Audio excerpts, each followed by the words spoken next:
복된 주일 하나님의 은혜가 여러분과 함께하는 복된 한 날 되어질 수 있기를 바랍니다. 오늘은 열왕기하 5장 8절로부터 14절에 있는 말씀을 가지고 나만 장군을 통해서 보는 나의 모습이라고 하는 말씀을 여러분들과 함께 생각하는 시간을 가지려고 합니다. 여러분, 우리는 자칫하면 실패할 수밖에 없는 신앙생활의 모습이 우리에게 있을 수 있습니다. 모든 사람들이 가질 수 있는 모습이기도 하고요. 특별히 리저월드를 살고 있는 우리들 속에 분명히 있을 수 있는 모습이죠. 그게 뭔지 아세요? 그것이 뭐냐 하면 우리에게는 하나님께 나를 맞추는 신앙이 아니라 하나님을 내게 맞추는 신앙의 모습이 있을 수 있다는 겁니다. 맞춤 하나님입니다. 내가 생각하는 하나님이 되어야 진짜 하나님이고요. 내가 생각하는 목사, 내가 생각하는 성도의 기준이 돼야 그게 진짜라고 생각하는 겁니다. 자기 자신은 어쨌든지 간에 아무 소용도 없고요. 그냥 자기가 생각하는 것에 맞추는 신앙. 하나님께서 말씀하시는 모습 앞에 무릎을 꿇고 그분의 음성을 들어야 하는데 그것이 싫어서 또 관심이 없어서 내 생각이 우선되는 모습이라는 거지요. 사람은 잘 변하지 않습니다. 특별히 선입관과 편견을 가지기 시작하면 쉽게 바뀌지 않지요. 더더군다나 나이가 들어가면서 더욱더 심해지지요. 살아온 경험과 고집이 강하기 때문입니다. 그런데 여러분, 언제 이게 바뀌는 줄 아세요? 내가 갖고 있는 기득권, 잘난 거, 내가 뽐냈던 모든 것들이 땅바닥까지 바닥을 칠 때야 비로소 인간은 하나님에 대해서 다시 생각하게 됩니다. 그래서 하나님께서 하시는 방법 중에 하나가 때때로 우리에게 충격을 주시는 방법입니다. 육체적인 고통, 인간관계 속의 처절한 상처, 이런저런 문제들, 다양한 것들을 통해서 바닥까지 내려가게 하신 다음에야 비로소 우리가 앞만 보다가 하늘을 향해 기도하기 시작하는 우리의 모습이 되지요. 여러분이 나아만 장군도 그런 사람이었던 것을 보게 됩니다. 나아만이 하나님을 만나는 시작이 뭔지 아세요? 바로 문제 속에서 하나님의 기적을 만나게 되는 겁니다. 그는 아람 왕에서 군대 장관이라고 했고요. 큰 용사라고 했고 용감한 전사라는 말로도 표현을 합니다.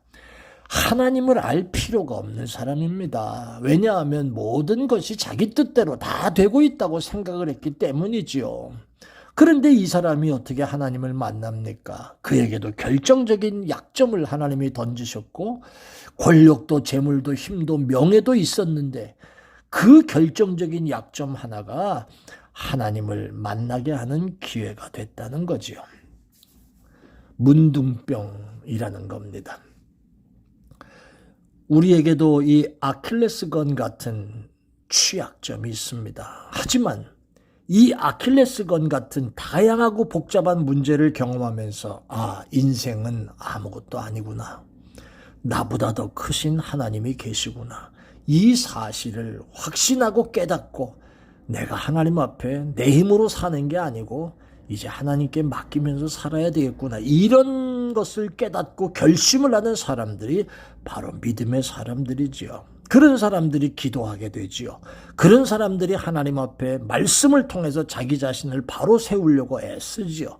그러면서 치유도 받고 회복도 받고 은혜도 받고 축복도 받습니다. 그래서 믿음의 사람을 복된 사람이라고 하는 거예요.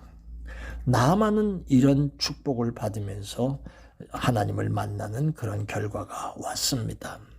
자, 전 이제 나아만에 대한 모습을 보면서 이런 질문을 여러분들에게 하려고 합니다. 여러분, 저와 여러분들에게도 듣는 마음이 있습니까? 하루는 나아만이 그의 아내의 몸종인 이스라엘 소녀의 이야기를 듣게 됐습니다. 그의 여주인에게 이르되 우리 주인이 사마리아에 계신 선지자 앞에 계셨으면 좋겠나이다. 그가 그 나병을 고치리이다. 한마디로 말해서 계집종이 그 주인에게 이런 얘기를 하는 겁니다. 우리 고향 땅에 주의 종이 계신데 그분이 우리 주인님의 병을 고쳐주실 거예요. 열왕기하 5장 3절에 나오는 말씀이지요. 계집아이의 말 한마디가 뭐 그렇게 대단히 대수가 되겠습니까마는 나아만의 아내에게 지나가듯이 한 말이었지만 그 말이 나아만의 귀까지 들렸습니다. 중요한 것은 천한 노예였지만 소녀의 말 한마디가 하나님을 만날 수 있는 기회를 제공하고 있는 것을 볼 수 있습니다. 여러분, 저와 여러분들이 듣는 마음, 정말 작은 일이라고 할지라도 그 이야기를 소중히 여기는 마음, 그런 모습이 우리에게 있습니까? 말 같지 않은 소리, 저거 웃기는 소리, 말도 안 되는 소리, 이런 생각들이 우리 속에 있는 건 혹시 없습니까? 전도도 마찬가지입니다. 우리가 때로는 완벽한 간증, 또 전도 못할 수 있습니다. 그게 쉬운 건 아니지요. 그러나 주변에 만나는 사람에게 아는 사람에게 그냥 예수님 이야기를 전해주신 또 한 번만이라도 함께 교회 가봅시다. 이렇게 말씀해보는 그 말 한마디 던지는 것이요. 어떤 사람에게는 그 말 한마디가 일생의 변화를 줄 수 있다는 거예요. 말 한마디가 사랑의 역사를 일으키고 하나님의 은혜와 치유의 역사를 나타냅니다. 때론 우리 실수가 뭔 줄 알아요? 여러분, 내가 하나님이 돼서 결론을 짓는 겁니다. 우리 영감은 하나님 믿기가 어렵습니다. 안 됩니다. 이런 결론을 내가 짓습니다. 하나님이 어떻게 하실지도 알지 못한 채로 말입니다. 저 사람한테는 안 될 거야. 예, 내가 결론을 짓습니다. 하나님이 어떻게 하실지도 모르는 채로 말입니다. 나아만 장군은 결국 이 어린 소녀의 말을 듣고 엘리사를 찾아가지요. 여러분, 자, 작은 말 한마디라도 듣는 마음이 우리에게 있습니까? 자, 두 번째는요. 내게도 하나님의 말씀에 대한 즉각적인 순종이 있습니까? 라고 하는 거 한번 생각해 보십시다. 5장 9절에 보니까 나아만이 이에 말들과 병거를 거느리고 엘리사 집 문에 섰다. 이렇게 말씀하고 있습니다. 자, 소녀의 말을 들었고요. 결국은 그 말을 따라서 여기까지 왔습니다. 집 앞에까지 왔는데 엘리사는 나아만 장군을 어떻게 맞이했습니까? 그래도 권세 있는 사람이 왔으니까 그냥 문을 열고 마당발로 뛰어나와서 정중하게 인사를 하고 제가 저 처방을 드릴 수 있는 게 있다면 이렇게 하시면 어떨까요? 뭐 이렇게 얘기도 하고 했을 터인데 아니 문도 안 열어주고 나와 보지도 않고 아이의 말을 듣고 여기까지 오는 수고를 했는데 그냥 명령만 합니다. 단순한 명령입니다. 요단강 가서 몸 7번 씻고 가세요. 그 명령입니다. 여러분, 나만이 보기에는 말 같지 않은 얘기지만 엘리사에겐 중요한 의도가 그 속에 숨겨져 있습니다. 뭘까요? 지금 바로 가서 즉각적으로 순종하세요. 이것저것 따지지 말고 오래 생각하지 말고 빨리 가셔서 요단강에 들어가서 7번 들어가고 나오세요. 그 얘기를 합니다. 우리가 하나님의 말씀을 읽고 들을 때 그것이 지금 나를 향한 하나님의 말씀이라는 생각이 들면 즉각적으로 순종할 필요가 있는 줄로 믿습니다. 그 생각이 비윤리적이고 하나님의 뜻이 아니라는 사람의 소리라고 한다면 그건 신경 쓰지 않아도 됩니다. 그러나 하나님의 뜻으로 내게 감동으로 다가온다면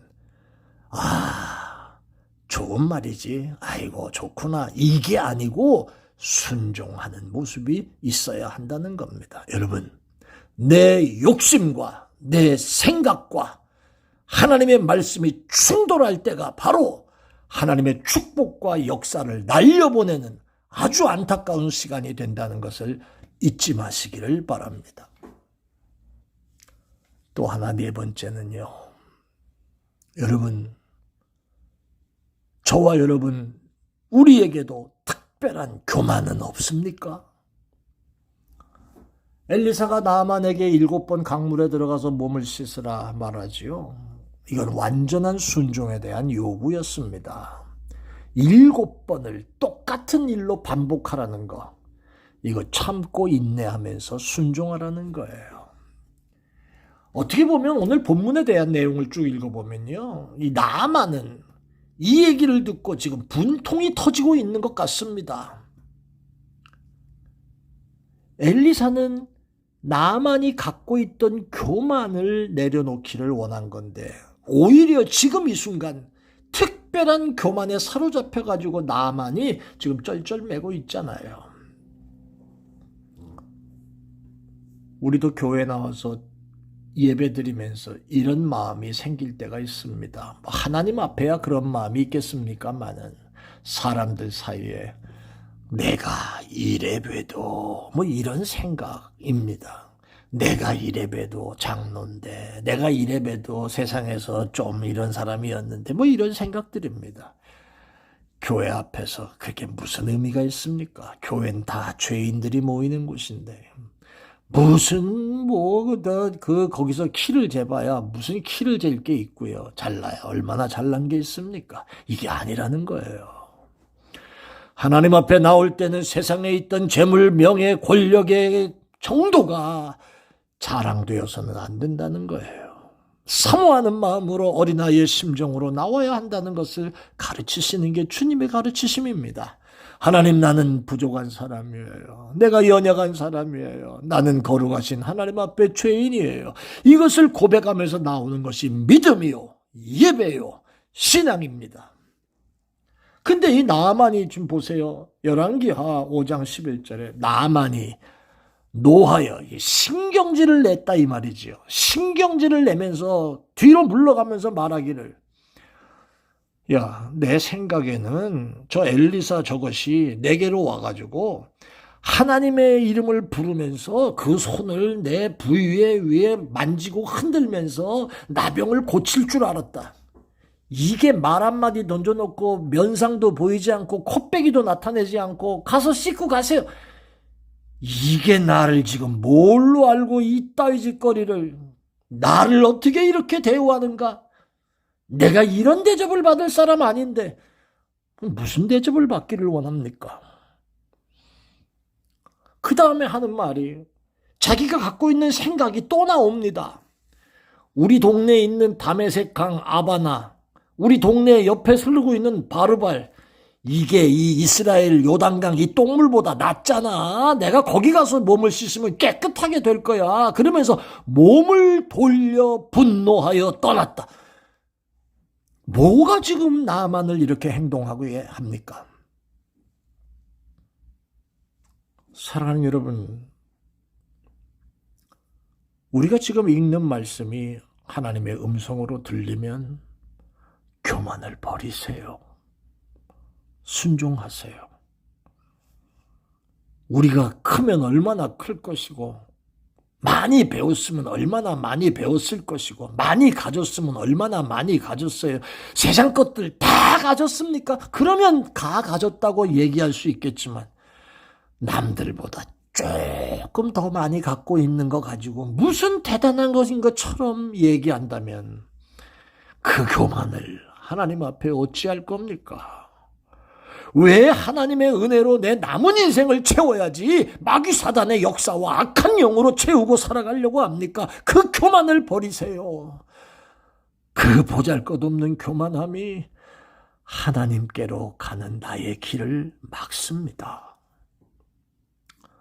교만을 버리고 순종이 앞서면 그곳에서 하나님의 역사가 일어나지요. 자, 성경 13절 오늘 본문만 볼까요? 그의 종들이 나와서 말하기를, 이젠 나만이 혼자 흥분해서 저 따위 짓을 하고 앉았으니까 종들이 와가지고 얘기합니다. 내 아버지요, 선지자가 당신에게 더 큰 것을 행하라고 말했더라면 안 하셨겠습니까? 하물며 그냥 요단강 가서 7번만 씻고 가세요라고 얘기하는데 왜 그것도 안 하십니까? 돌아가려고 하는 나만을 붙잡고 지혜로운 부하들이 그에게 이야기합니다.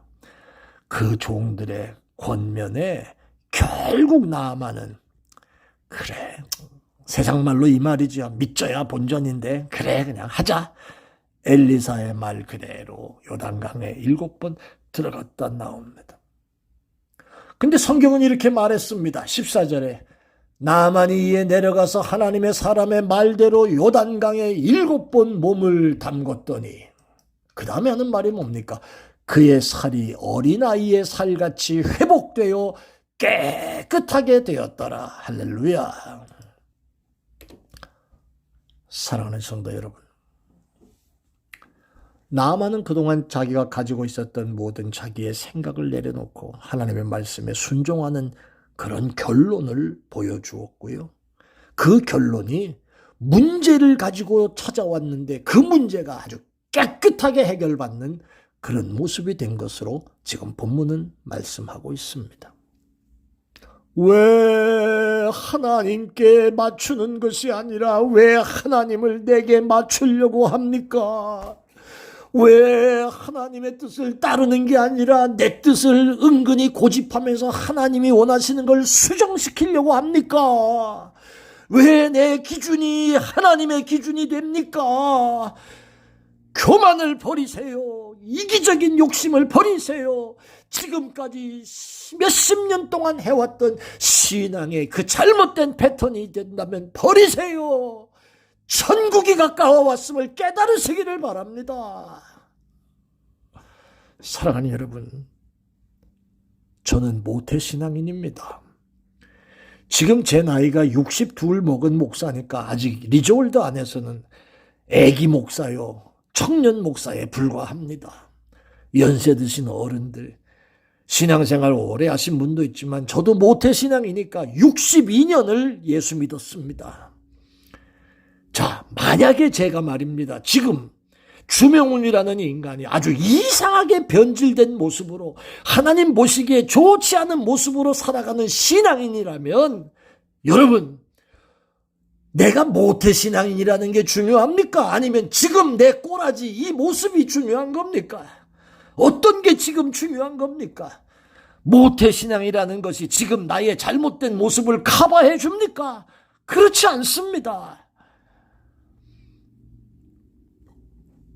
모태신앙이 뭐가 중요합니까? 지금 내 모습이 하나님 앞에 엉망진창으로 살고 있다면, 잘못된 길을 가고 있다면 수십 년 믿고 모태신앙이 됐고 뭐가 중요한 겁니까? 아무짝에도 소용없는 겁니다. 우리가 하나님 앞에 바로 설 때 하나님께서 우리를 하나님의 사람으로 사용해 주실 것입니다. 그때 하나님께서 우리에게 치유하시는 역사, 회복시켜 주시는 역사, 영혼이 잘되고 범사가 잘되고 육신의 강건함을 주시는 축복, 이런 은혜를 허락해 주실 줄 믿습니다.